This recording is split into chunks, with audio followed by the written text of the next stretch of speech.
Brooke Obie is our youngest daughter, a graduate of Hampton University, where she received her degree in sociology. She went on to law school to receive her law degree from the Walter F. George School of Law at Mercer University in Macon, Georgia. She decided that she would go back to school, and she went to the new school, has a very prestigious program in writing there, where she got her master's in creative writing. And during that time, she started working on the book that we're very happy about. So it took a few years to get it all in print. I'm very proud of her. We're both very proud of her for the work that she's done. What we're going to do right now is to have Brooke come up and do a reading from the book. And then after she does the reading, then Ashley McGlone will come and be the moderator for, questions that you might have for Brooke. All right. At this time, I want to introduce the author of the day, Brooke Obie.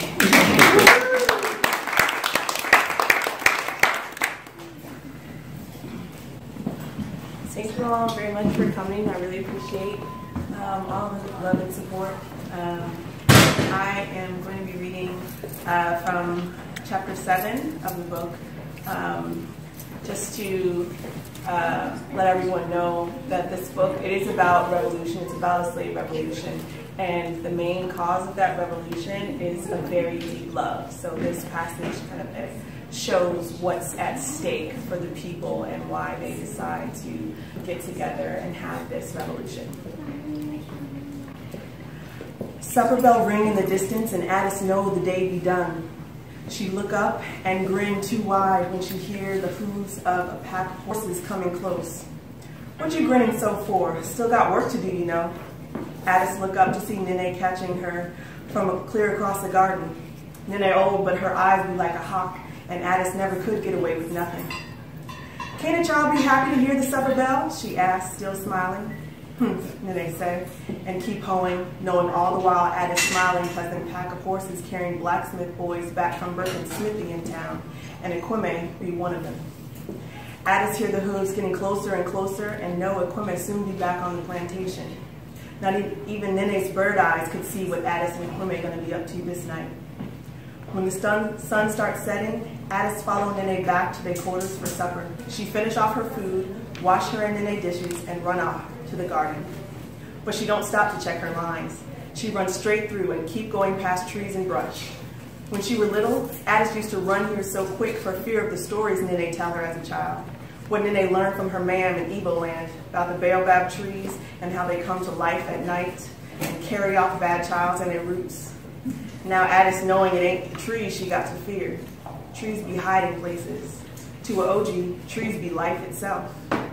The watchmen be what come to haunt the night. Birkin be what carry off any child's he liked, good or bad. Haynes be the one to fear. So Addis don't look to the left nor to the right, but just keep running fast and strong and quiet.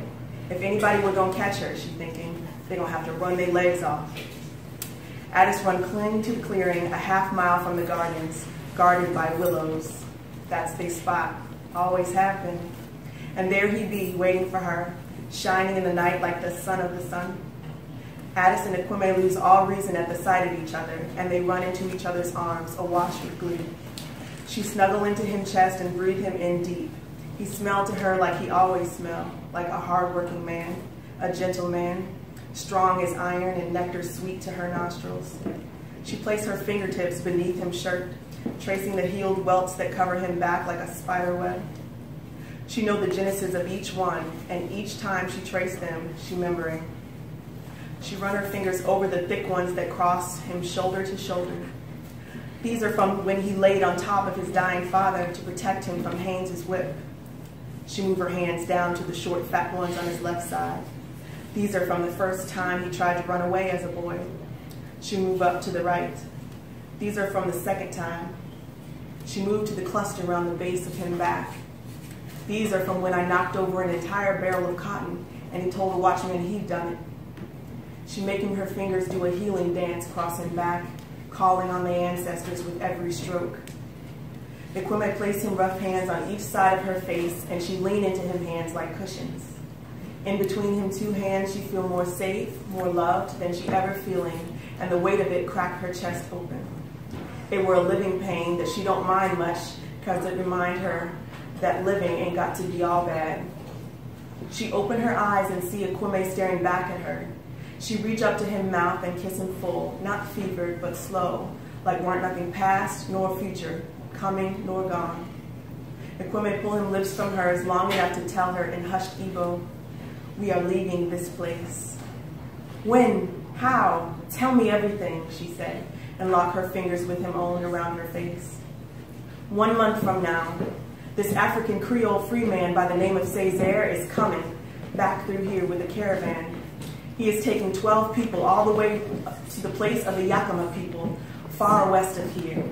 The Yakima live in peace with OGs and protect any who respect the land and the people, and we are one of the 12, Addis. In 1 month, we will be free." Addis barely contained the squeal in her throat.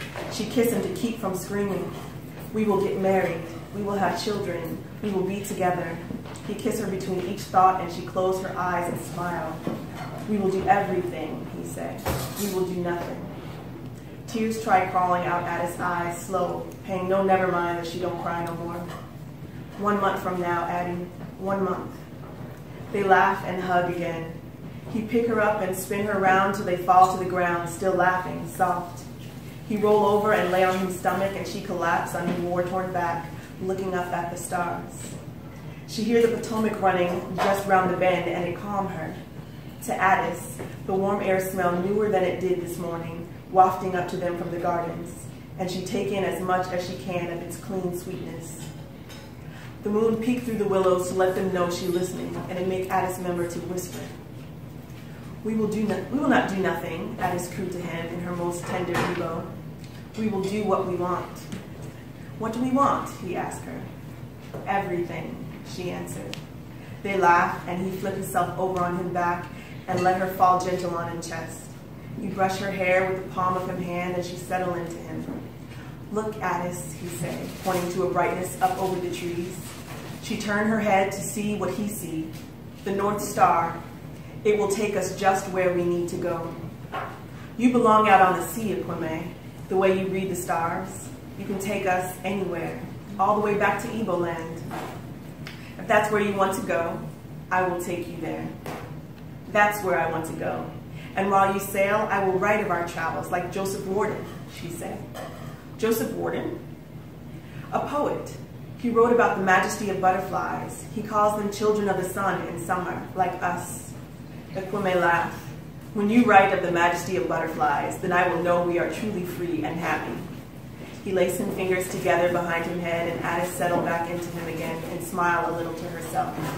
He said, "Cesar says out west they have an OG paper and all kinds of free OGs write for it. Africans from all over, not just Igbos, even some who used to be slaves. They tell other slaves how they can get free too. That is what I want to do when we are free. We both can. Most slaves cannot read what we write. It sounds like a good way to get ourselves caught and hauled back down here, and for nothing." "Well, I don't know exactly how it works," he said. "I just know it works. But we cannot get free and leave everyone here to die, can we?" Addis feel Ekweme's eyes on her. She know he hoping she agree with him, but Addis turn away from him and talk other things. "Do you think they write English or Igbo for that paper?" "English, I would reckon." "Bah, I want to write in Igbo." "That is because you can already write in English." "I will teach you, then you can know too. Is there such a thing as Igbo writing?" "Of course there is." "I've never seen it." "Would you know if you had?" Addis bite her tongue as soon as she say it. She know Ekweme want nothing more than to read and write like she do. She were always saying things too harsh. She tried to soften herself this time. "I have never seen a caravan, but I know it exists because you tell me so, Ekweme." "Whatever you tell me, Addis, I will believe." He unlaced some hands from behind her neck and wrapped them round her. Right then, all she wanted to do is tell him about her dream of Allah, the tiger in the water, but she ordered her mouth to shut. Her dream scared him, and she plain tired of being what people fear. So instead, she said, the Birkins, Haynes, the Watchmen, they know nothing of Madu. We are not people here, Kwame. We are not anything that matters. They cannot even call me my right name, so they make up Addis. I thought you liked Addis. Whose world would turn if I didn't? What do they care how they call their pigs and chickens? You want to call me Eddie like everyone else? No, I don't. Ekweme is who I love. I'm as much Eddie as I am Ekweme. Just like you are still Adeze, even if no one calls you that. As for me, I love Addis and Adeze. Whatever you call yourself today, I love and will love. It is your soul I know, I love, not just your name. Addis feel her nerves tingling and shift her body away from him a little, but she also smiled a little because she knowing he mean all he said. Don't hide from me because I say I love you. I love everything about you, Adeze Addis. Your worst faults are a credit to you, and I love them madly. I would shout it if I could. She laughed a little, but she too nervous to look him in the eyes. She know he already done swum down in the pit of her timeless sadness over and over and returned to the surface and said, it ain't so bad down there with you. Still, she fearing every time he gonna figure out he ain't been nowhere near the bottom of her, because there be no bottom to her. Every sweetness he pour into her just eke right out of her, though over the years it been leaving slower and slower. Ekweme making her to feel like something sweet might get to stick to her, maybe even soon. We are our names, Ekweme. I am not called the daughter of a king because my father and my name did not sit well on Birkin's tongue. I am a made-up name that means nothing and is from nowhere, like me. Ekweme sit up at this and take her with him. She feel him try to look her in the eyes, but she can't. It is not so, he said to her back. Look at me. It is not so. You are the daughter of Bernard and Tatty of Wellsbury, Virginia, granddaughter of the great Dido and Pompey. You are descendants of Ebos, a blessed and mighty people on this earth. Everybody's name has been made up by someone, somewhere, sometime. And even a made-up name cannot mean nothing if it is yours. She turned to him a little, her smile returning, but head still bowed. She know then what she always knowing. She never not gonna need Ekweme like she need legs to sting. This radical lover who call her worst faults a credit. Tell me now, who do you want to be, Addis? Addis look him square when she tell him, I want to be a tiger. Ekweme laughing. Now who is talking about things they would not know if they saw? But her face showing she sat on this thing and Ekweme fold easy. Then you are Agu, he smiled and kissed her cheek. And when we leave here, Addis Agu, when we are free, they will have to make up who they think we are without us.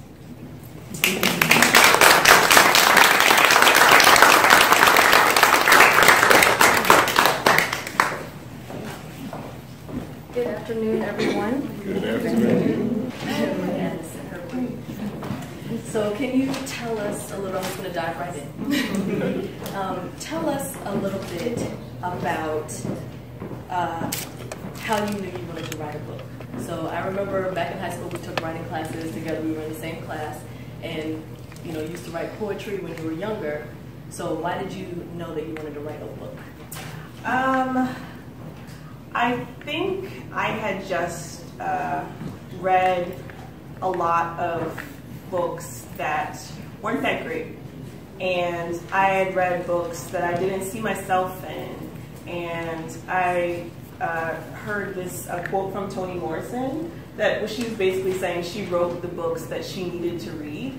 And I just wanted to write something that was for us, that would be healing for us, that would honor, you know, ancestors, that would connect me back to our Nigerian roots. Like I just had this idea that you could kind of write your way to freedom. You can write your way to the world that you want to see. You know, there's life and death in the power of the tongue. You know, that's something Mom always says. And so I just figured, you know, if I could write down this vision of a healed people, that, you know, maybe it could come true.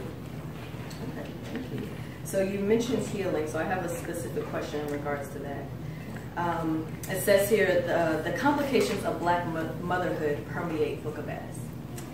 Addis has a very complex relationship with her mother, Taddy, who was labeled a mistress to their enslaver and has children by her. Taddy's mother, Dido, is that correct? Yes. Dido makes huge sacrifices to protect her daughter. Addis's surrogate mother, Nene, takes steps to prevent herself from having biological children, but still mothers Addis and others. Why did you choose to explore the complexities of black motherhood in this book? I decided to explore black motherhood because there's just, we birthed the planet, you know. There's our people from every nation, every ethnicity, you know, came from Africa. And so, you know, the result of slavery, I mean, it's kind of perverted motherhood in a lot of ways. You know, the women, they were, you know, they were raped, they were, you know, assaulted, their children were stolen from them. And so you have this character, Nene, in the book who does take steps to not actually give birth to the children that she's pregnant with because she doesn't want to bring them into that world. But then you have Taddy, whose mother, you know, Taddy gave birth, you know, to her child, but she has been taken into the master's house, and so she's separated. And so either way, you know, you have these children who grow up feeling like, you know, their mother's made the wrong choice and their life could be different if their mother had made a different choice. And it's not really fair because, you know, everybody is surviving the best way that they can. And especially in a situation like slavery, I mean, how you cope is really just how you cope. You know, people can't really judge it, but the impact that it has on the children, it creates the world that we have today. We're still seeing, you know, the effects of it, even within, you know, the black community. So many times, you know, single black mothers who are doing the best they can are often blamed for the problems that are happening within our community, and all of that can be tied back to slavery. So again, you know, you have these women who have birthed the earth quite literally, and you know, they're just doing the best that they can. So I wanted to honor that. I wanted to honor my own mother and my grandmothers who've been so awesome in my life, and the mothers of our community, the mothers of the revolution. The hands on the cover of the book, that is a mother. She's holding the fire because she is, you know, the one that births this revolution. Thank you. Okay, so you mentioned hopelessness, so I have another question here. In the midst of the hopelessness of slavery, there's a great hope in the Book of Addis. How are your characters able to maintain hope and joy? So I really feel like hope and joy and even love, like in this the excerpt that I read, those were the first shots of the revolution. You know, like that is the nonviolent, you know, beginning of the revolution. And the way, like we hold on to hope and joy and love because we don't really have any other choice. Like that, the purpose of oppression is to keep you too busy to do the things that you were created to do. The purpose of oppression is to strip you of joy, to strip you of love, to strip you of hope. And so by maintaining that, like that's the only way. It's a coping mechanism for the people in this book, for the characters in the book, but it's also a revolution within itself to be able to hold on to your hope in the face of people telling you you shouldn't have any hope, of systems telling you that you shouldn't have any hope. A way to hold on to joy in a place that tells you, you know, you don't deserve joy. There's nothing in your life that you have to be joyful for. You know, to keep love, to have, you know, someone who can deeply see who you are and love who you are. That is revolutionary in a world that tells you that you're unlovable and that there's nothing about you that's worthy of love. So they, you know, the characters in this book, you know, just mirror so much of people in our community who hold on to these things as an act of a revolution, as an act of self-love. I have a question. Sure. If that's okay. That's okay. Okay. I haven't finished reading the book, but I'm curious. I really appreciate the fact that you did a reading because it resonated for me, the names that I've been reading in the book and not getting correct. first of all. So I'm pleased to have heard them correctly, so now I will hear them in my head correctly. But I wonder, what prompted you to write in this particular language versus just telling the story as you're describing it to us now? Obviously, you're very passionate about it. Sure. So for me, I just wanted to be authentic to the time. And it was also, when I first wrote the book, I started writing my first chapters with a writing program in Paris.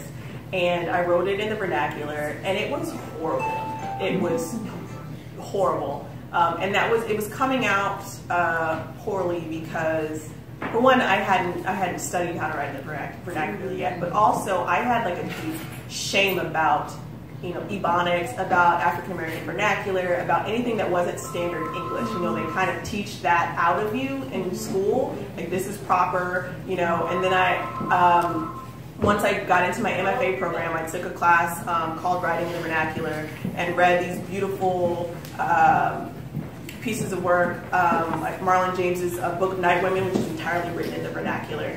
I read Toni Morrison, I read Zora Neale Hurston, Langston Hughes, like all of these people who are educated and made the decision to write in the vernacular because they knew that there is power in the tongue, like there is power in the way that we speak.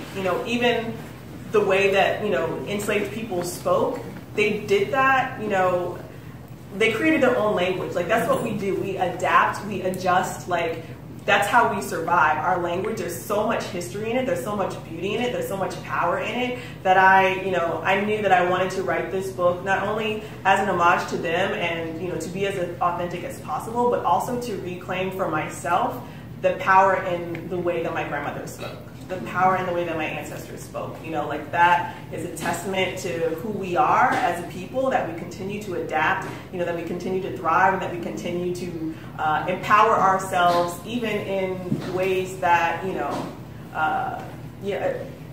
that one wouldn't even think that you could even be revolutionary just in the way that you speak, that you could say, hear somebody telling you this is how you're supposed to speak, this is the proper way to speak, this is the correct way, and you can say, this is what we're going to do. And,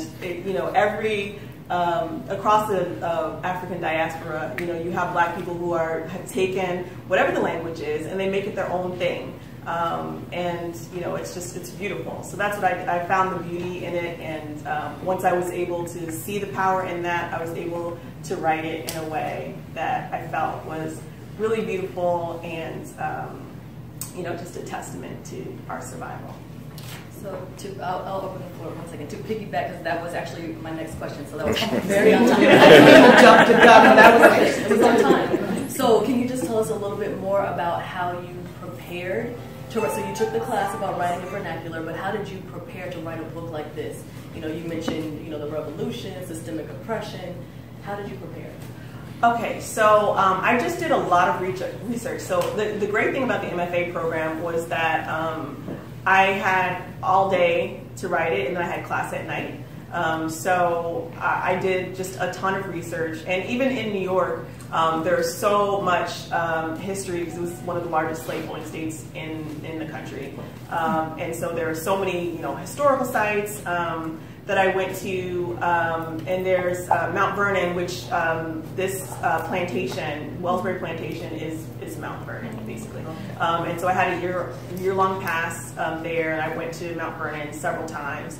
And like I read a ton of books. I like Jamaica Kincaid, who writes very, very deeply about the impact of slavery on Black motherhood, and Toni Morrison as well with Beloved. I read a ton. That was pretty much it. I watched a lot of movies too. Henry Louis Gates' The African Americans, Many Rivers to Cross. I got to interview him for Ebony, so he gave me some serious one-on-one time, and I got to get a lot of my questions answered. That was very informative for writing the book. And then I watched the DVD series as well. So. There's a question here before. I was also very interested in the vernacular that you used. Did you find it difficult to stay with it throughout the book? No, so I actually, like I said, once I fell in love with it, it just came out naturally, and it became hard to stop writing like that. Like when I was trying to do other things, it became very difficult. So I really love it. I'm working on the sequel right now, so I'm really just enjoying being back there and being back in the world. And I'm glad you decided to do that. I did not find it difficult to do that. Oh, great. Very nice. And I assume that your father is the one that has the Nigerian. Yes, we did our, but we're like 70%. So my mom has to have some too. Okay. But I'm sorry to hear that. Obie is a Nigerian name. Obie is a Nigerian name. Okay. Yeah, but when I did the DNA test, it was like 70 something. I have a granddaughter whose name is Addis. Oh, yeah. Who is Nigerian. Oh wow. A couple of things in the book I want to ask you about. I don't know if it's the proper time because I don't spoil anything about it. But the mask, was that something new you thought of, or was that part of what went on during that time, the Iron Mask? The Iron Mask. Yeah, so there is a scene in the book that has Ekweme, who's a blacksmith, to create this muzzle. Yeah. And that was actually, when I was doing research on blacksmiths and what they would make and things like that, I actually saw an image of this iron like muzzle. And they would go up north and like steal free black people and bring them back down south, and they would use all sorts of things, muzzle being among them. So that was a real thing. There are a lot of things in the book. Even the characters, Dido, Turk, and Pompey, those were real. That's their real names because I left those as their real names so that I wanted people to see what they actually did to James Madison's grandfather in real life. So there's a lot of history in it, and yeah, a lot of the things that happened in the book happened in real life in some way, or are composites of things that happened. I'd just like to say that I am grateful that you did have a reading, because when I started to read the book, I found it to be truthful, a little hard with the vernacular writing of it, just because from other things that we've been exposed to, it always went to like a slower place in reading or that language. But hearing you read it, and you read it like just straight and flawlessly, it's going to make it a lot easier on me. So thank you, I appreciate that. Was it like a narration? The language, just to keep going with that thought, was it was tough to follow at first because I didn't know if it was in patches or if it was kind of came in and out. But the whole thing, I didn't finish the book. The whole thing is in that. Is the whole book in that language? Yes. So it's written in the third person, omniscient narrator who speaks in the vernacular. Okay, that was really the question because okay. It was very important for me too that the God of this universe spoke the language of the people, and so it's not a character; it's just the narration that you're reading. Okay. This language. So when you do see standard English in the book, it's either the white people who are talking.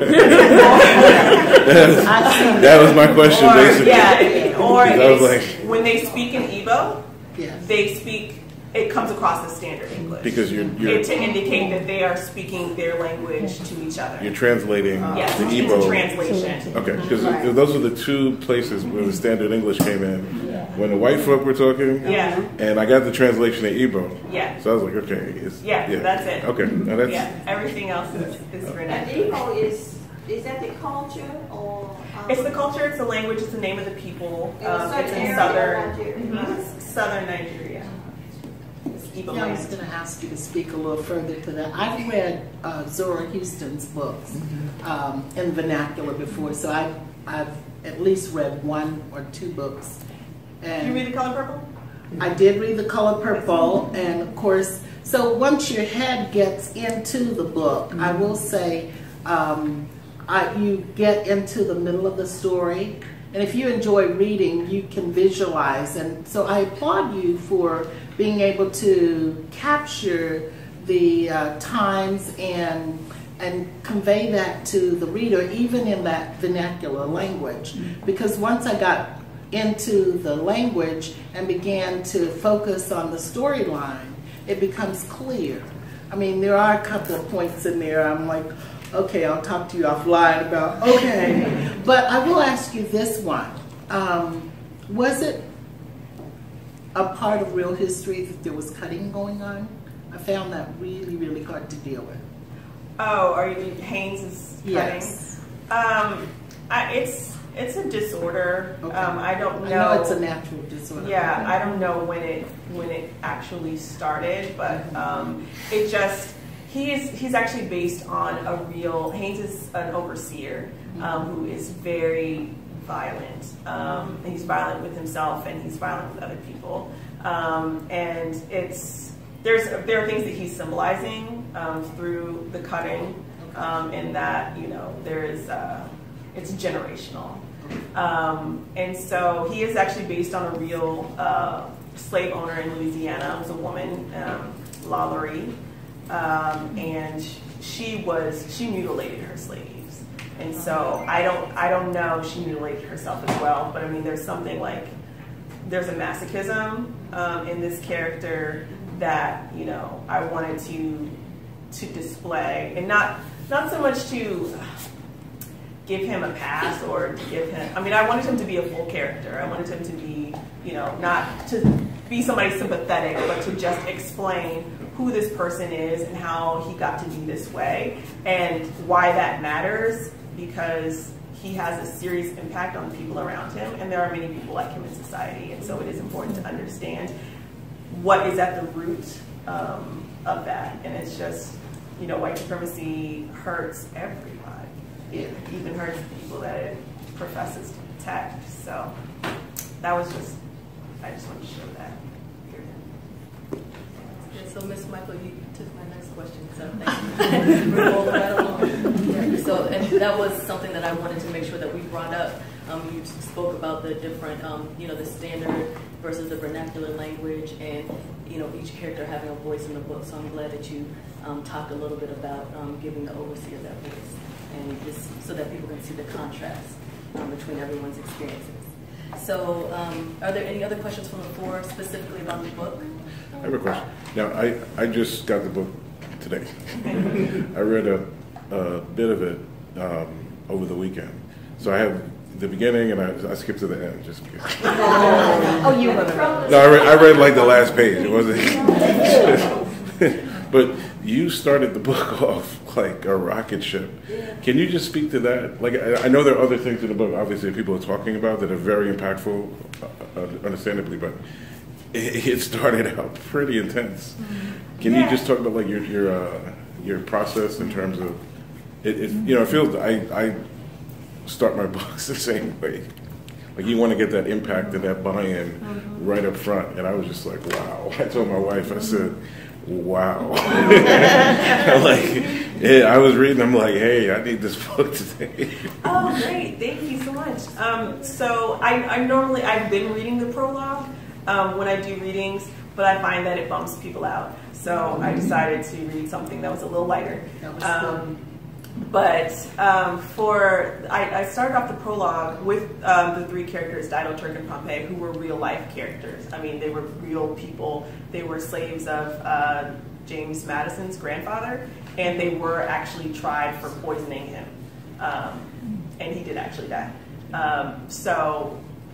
The things that happened, the horrific things that happen as punishment and warning to other slaves, like in the book, that was a part of real history. It didn't happen to Dido. It happened to Pompey, but not Dido and Turk. But at any rate, I wanted to start off that way because it's not a story about Addis, but it's a complete story with a beginning, middle, and end within itself, and it also shows why Addis is the way that she is. She has been a part of a family who will die for her, and that's not everybody's story. And so, I use Addis and some other characters, other female characters who are of similar age, to show how different your life can be if you have people who are able to cope with what they're doing, with what oppression is happening to them in a way that still empowers your children. And everybody isn't able to do that. And so it's not to cause any fault to the people who aren't able to cope like that, but it's just to show Addis gets to be who she becomes as this leader in this revolution because of what her grandmother did for her, because of what her grandfather did and her great uncle and her mother, you know, like, and it just shows that, you know, that there is a power in that can be passed down from generation to generation to generation. And that's a really big theme in this book, just like intergenerational transference, whether that's, you know, evil or good, empowering, you know, beautiful. It just shows how interconnected we are. None of us exist as an island. None of us exist alone. We are who we are because of our experiences and because of the people in our family who have had a role in us becoming who we are. Okay. The other thing is I wasn't sure of the name of the book. Is it the book of Addis or is it Cradle Embers? And also, Addis is not just a name, it's also a word that means other things. Is that why you named her Addis? So her name is Daisy, but Addis just seemed like something that, you know, the masters would have preferred to call her. It would have been easier for them to say. So it was just a shortening of that as a nickname for that. The Book of Addis is the series name. There are 3 books in the series. This is the first one. So Cradled Embers is the first one. So it's like a subtitle. So yeah, that's, I don't know. That is an excellent question. It was. So what can we expect next? So for those of us that have finished the book, when can we expect book 2? Well, this one just came out. Yeah. Next week. Well, I'm going to London on Friday. I'll be working at Oxford University with the Callu Journal. And so I'll be working on the second book there. It will be like my first big time to just sit down for the next 10 days and get some stuff on paper. So I'm doing my best. I hope you enjoy the first one. Yes. While I'm working on the second one. I have a question. With all the research you've done for this first book, you know, from the location to the people to the dialect to put it all together to make sure it's accurate, how long did the process take and the writing of the first book? Sure. So the other really good thing about being in an MFA program was that I didn't really work full-time. I had my job at Ebony, but it was part-time, and I was a contract worker. So I got to spend my entire first year, I just researched. And then it was pretty much, I wrote 100 pages the summer between my first and second year. And then workshopped them my second semester, or my third semester. And then that last semester, until graduation, I just wrote it. I wrote what was left. So it's 290 pages, but I mean, that was 2 years to get the first draft, and then over the past 2 years, I've been editing, which is much harder process than the actual write, and just making sure, you know, the vernacular was consistent, making sure the characters were consistent, and all those kinds of things. So yeah, so that took another 2 years. So it was a 4-year process altogether. Can you talk about what the MFA is for those that don't know? Sure. So MFA is Master in Fine Arts. I got mine in creative writing fiction at the new school. So, and it's a practical program as opposed to like an MA. You're supposed to be able to graduate and teach with that degree, or right. So yeah, it was. We had 2 things that we had 2 classes that we had to take. One was a workshop and one was a seminar. And so the workshop is you bring in your work and other people read it and they give you feedback on it. And then the seminar is where I took like writing the vernacular. So that was just me reading a ton of books in the vernacular and talking about it with fellow students. And so I would do that. I would have one of those classes every semester. So yeah, so that's practical as opposed to the MA. I think is just a lot more reading, and maybe I actually don't know the difference, but that's what I did in the MFA program. So. I have a question, or a comment and a question. So I was with you over Christmas, and you thank you for finally getting this done. We kind of encouraged her to do it. And I don't think people really understand, and I would like for you to explain all of the drama and craziness that you went through to get to this point as it relates to the no's that your mom talked about in the beginning. And people, I think, were afraid that this would be published. So if you would kind of talk about that. Sure. So I think part of it is not having the right people on my team.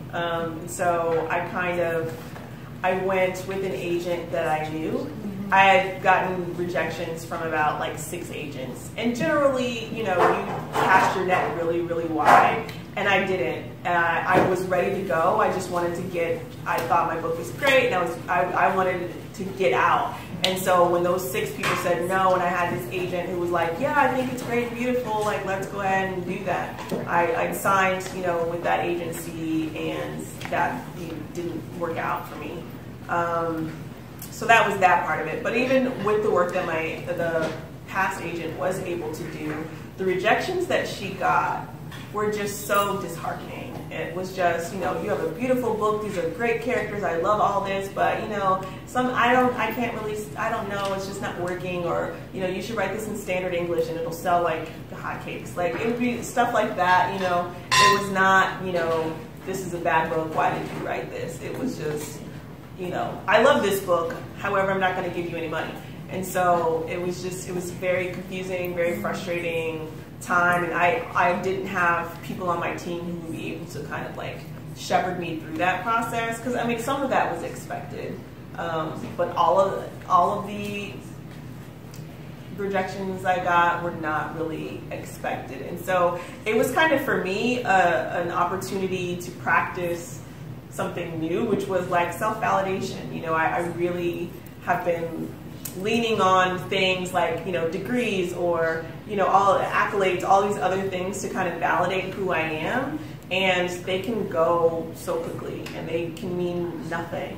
And so it really kind of got to the point where it was just like, all right, do I know that God put this book in me? I just feel like, there were just so many moments that I felt like God was orchestrating for me to be able to write this book. Like even the stuff that would just come out of nowhere. Like even living in New York, I thought it was a mistake to go to New York. I thought I should have stayed in Virginia because I was at Mount Vernon. I could have written it, a lot better. And then I was just so upset that I, had made this decision to move to New York and with no money, quit my job and all that stuff. And I'm just walking down the street trying to go to the library to start trying to do something. And I passed by this building that was the African burial ground in New York City. Wow. And in there, I learned that the first slave revolt in America took place on the corner in New York, on the corner of Maiden Lane and Broadway. And that's where I lived. That was my first apartment in New York. And so that was just another sign for me that like, I was where I was supposed to be, and I was supposed to be working on this book. And so,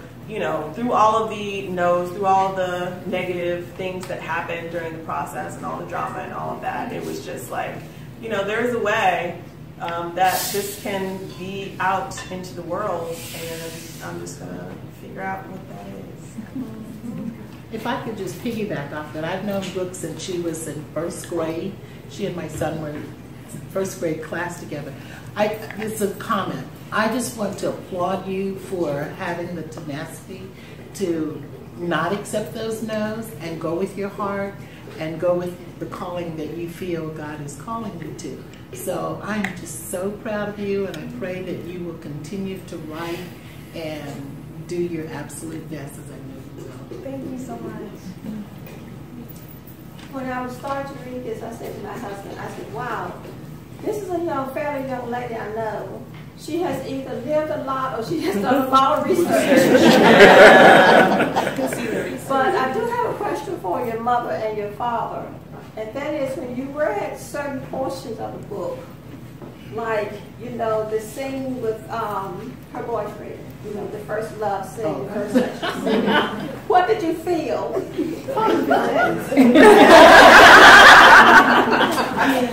I thought it was real sweet. As long as it wasn't her or somebody else. She made up his dreams. I really did. I really didn't. I just thought it was beautifully written. I I did.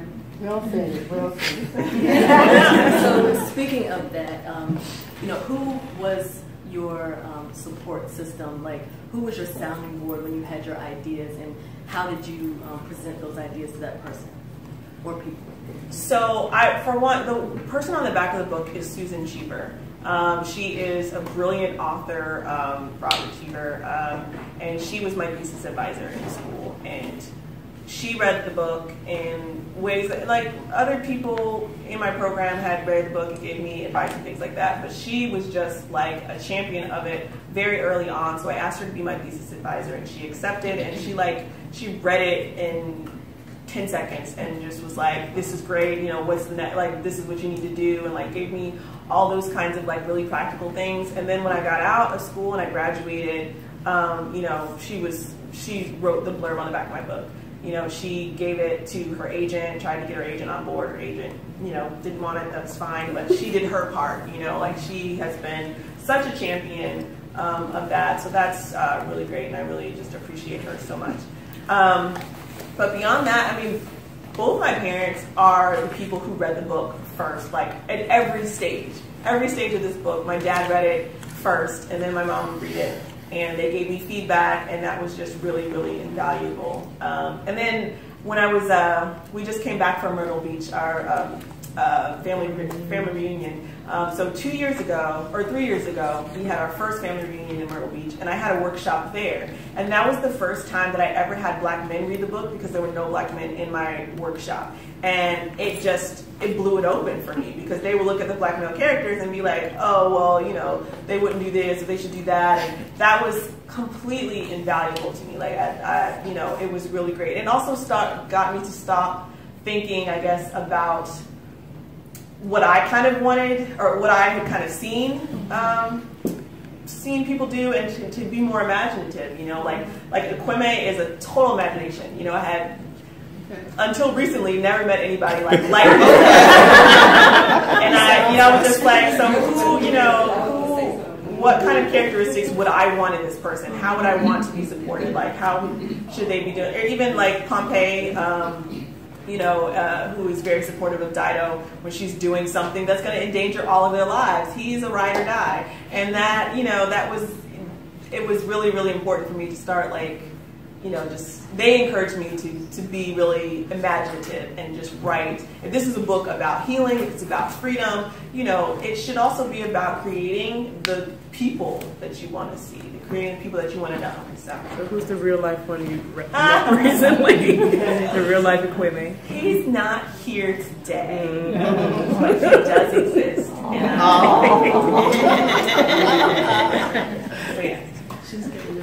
Any other questions? What are you going to do with the book, moving forward? Are you going to, like, public speaking? How are you going to market it? What are your plans? So I am, every place that I go this year, I'm going to do some sort of reading. So I'm doing one in London. I'm going to New Orleans for the Formation Tour. And so I'm going to do one there too, the same day as the tour. So on my events page on my website, I will have a whole list of places, but just definitely send. My website is brookeobie.com, or you can go to bookofaddis.com, and either will tell you the information. But yeah, so that's my plan. I'm going to just go door to door if I have to. Well, you're doing a reading for Beyonce, so yeah. I think that's my master marketing plan. I'm just gonna get Beyonce to show up at my event, and then it'll take off. That's it, pretty much. Yeah. So. Spring lemons. Any other questions from the floor? Is it in electronic format yet? Yes, it's on Kindle. Oh, yeah. Cool. You can buy it. Oh yeah, I have it on Kindle. I cheated a little. I like reading on Kindle, so I bought the book, and then I was like, okay, this is going too slow. I need Kindle, so I downloaded it on Kindle, and it's going much faster on Kindle. So if you like to read on Kindle, so yeah, you can actually through Amazon you can buy the print, and then you can get it like for $2 on Kindle, if you bought the print. Otherwise, it's $9.99 on Kindle. So if you prefer that. What about Barnes and Noble? Is it with the Nook book? Not yet. Yeah. Okay. This is what I have.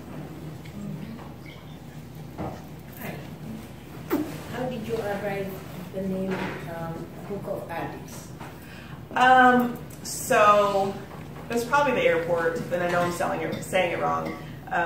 But it was just a nickname for what her Nigerian name, her Igbo name was. Her parents named her Daisy, and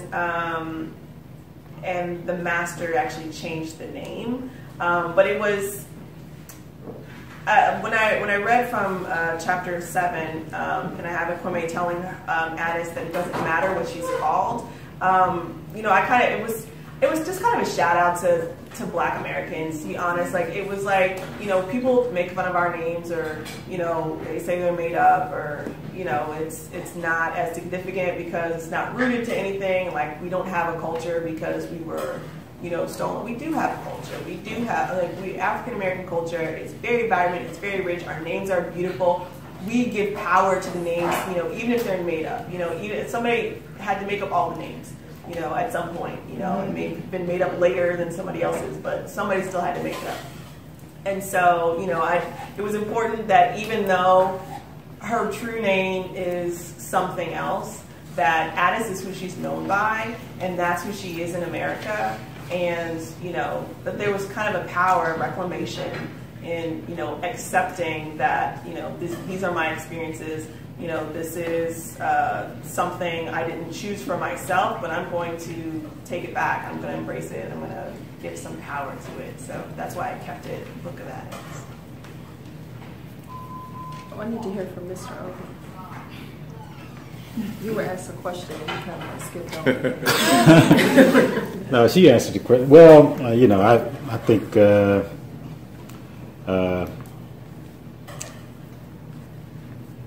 I just try to keep the whole book in perspective, and just try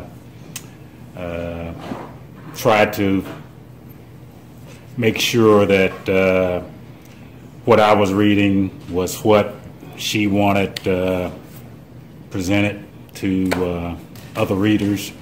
And so I just looked at it from that I won't getting too caught up in specifics. If it was authentic, that's the only thing that I was trying to do. Make sure that everything was authentic and that it was what she wanted. Because there was several times that I wrote notes on stuff that I didn't understand it, but she said, "Yeah, that's the way I want it." So it's okay. It was still really helpful, though. Everything, all the notes, everything. It was so helpful. But one of the reasons why the love scene was actually a later addition.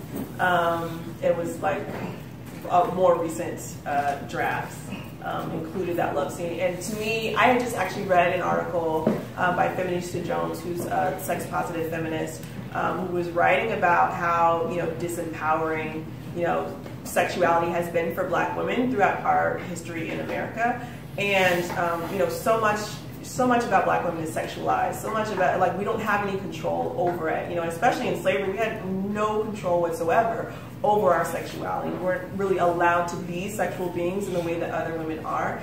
And so for Addis and Kwame to actually consent and to choose something, that was just really important for me to show in this world where, rape is common and, there is no agency. This was that's another shot of the revolution, another nonviolent shot of the revolution. It's just them being able to choose love, and that's what's physical, emotional. Choosing love was just a really, really big part of the revolution. And it's not smutty. It's not. It's tastefully done. It's very subtle. And it's only the one scene, but. At any rate, it was really important, at least for those characters, to be able to have some sort of power in the world when they were completely disempowered. Are there any other questions from the floor? What is your hope for this book or any other that you may be writing in the future? Screenplay, and who would you like to do that? Or is that person? Yeah. So sure, my hope first of all is that people would just enjoy it. You know, like that's number one. It's for entertainment purposes. So I hope that there is enjoyment there.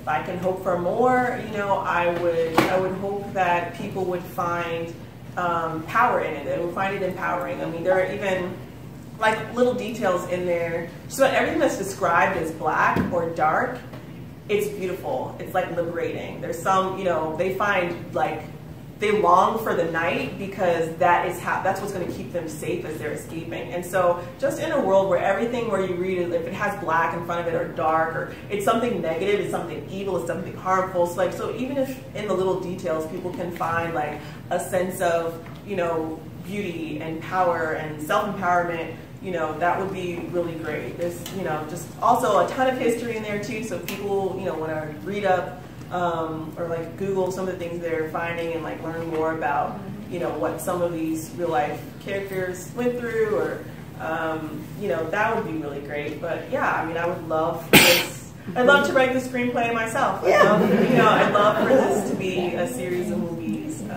That would be great. I want Michael B. Jordan to be a Kwame. I've written the vision. So yeah, that would be good. Some unknown. Oh, she could be Tatty. She could be Tatty. I love that? Anika Nani Rose. She could be Tatty for sure. Yeah, she's great. My question actually segues off of what you were just talking about, having history in the book. I know it's a work of fiction, but then as you get into all the history, were you tempted to change it to more of a historical book versus a work of fiction, or how did you balance? Okay. So yeah, I mean, this for me again just goes back to that like scripture, write the vision, make it plain. Like for me, this was, you know, I wanted very strongly to honor what our ancestors went through. I don't want it to seem in any way like I feel like they didn't do enough, if they'd only done things differently, then things would be. I know that they did the best that they could. And so what I did is create a work of speculative fiction in which the scenarios that made revolution successful in other places would make the revolution successful for these people, you know? So it's not at all an indictment of our ancestors. It's like, you know, it's an homage, if anything else. But you know, I don't really like the way our story ended. So you know, I didn't want to write a historical book. I wanted to write something that would be healing for all of us. You know, healing for all people. You know, like, and that would kind of write a path forward for every person that's on, you know, that's in this country. You know, we are a very diverse country, and if there's a way that we can all succeed, that we can all thrive, that we can all be who we were created to be, like that's the kind of world that I want to live in. We can't really, you know, go back and erase the things that were done. And I kind of don't want to do that. But I want to at least kind of create a path where we can all, you know, become who we were created to be. Another question? Okay, well, I have one final question for you. Okay. For those that are aspiring to be writers, what tips can you give them, and can you talk about the publishing process as well? Okay, if you want to be a writer, you should read a lot. That's one of the things. I tried to write this book without reading anything, and it became it was terrible. And so it was only through reading the books that just reading good books. And reading bad books too, because when you read bad books and you can see why they're bad, and like you know what to avoid, like that's very helpful. So just read a ton. And you know, set aside some time. Like I said, I'm doing this workshop now. Even though I have my MFA, I'm going to 2 workshops this year. So I'll be in the one in Oxford, and then I'll be at one in Rye, New York in November. And it's just really, really important for me to be around other people who are invested in writing, whose like life is writing. And so, you know, just being around really creative, you know, cool people like that, who are focused on their craft will help you focus on your craft too. And then having the workshop time will allow you to just set aside that time. But I know that's also a very kind of privileged thing to say and to do, and if you can't afford that, it's just really about sacrificing time. Like you can wake up at 5 a.m. and write, or if you work better at night, you know, staying up a little later to write. Like that's, you know, just making that time in any way possible. that would be what I would recommend. As far as publishing, I did a lot of research, and the best and most affordable way for me was to go through Amazon, and so that's what I did. You don't have to pay anything up front. You don't have to pay anything at all to work with them. You can, buy a book cover, but I work at a magazine, and I was fortunate enough to have my coworker design, he brought to life my design for the book cover, so that was really great. And then I had somebody random that I met on Twitter who photoshopped fire in this woman's hands.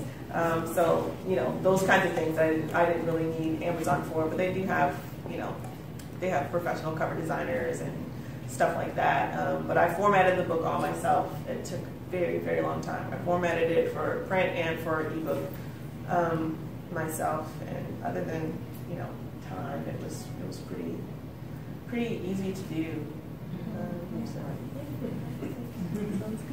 And so, yeah, you heard it here. If you're passionate and you spend time developing yourself and honing your craft and surrounding yourself with people who are passionate about the same things, then you can be successful. So I think it's safe to say everybody here is very proud of you. So congratulations on your first book.